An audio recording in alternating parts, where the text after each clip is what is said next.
मध्य प्रदेश के 6 मासूम बच्चों की मौत हो गई किडनी फेल होने की वजह से। उसका कारण था सिर्फ और सिर्फ एक कप सिरप। क्योंकि आप भी अपने बच्चों को दवाइयाँ या फिर और भी कप सिरप पिलाते हैं तो मेरी बात ध्यान से जरूर सुनना।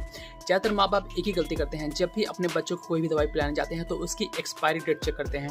अब आप बोलेंगे एक्सपायरी डेट चेक करना कौन सी गलती है? तो दोस्तों मैं आपको बता दूं कि कोई भी दवाई की बॉटल हो, अगर उसका ढक्कन एक बार खुल गया तो वो दवाई केवल 1 महीने तक ही सेफ रहती है।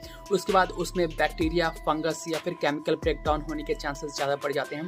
फिर उसकी एक्सपायरी डेट कितनी लंबी क्यों ना हो, वो दवाई किसी काम की नहीं रह जाती है। और उस दवाई को अगर आप अपने बच्चों को पिलाते हैं तो उसकी किडनी और उसके लीवर पर डायरेक्ट असर करता है। तो इस वीडियो को ज़्यादा से ज़्यादा लोग के पास जरूर शेयर करिएगा ताकि सभी को इसके बारे में पता चले।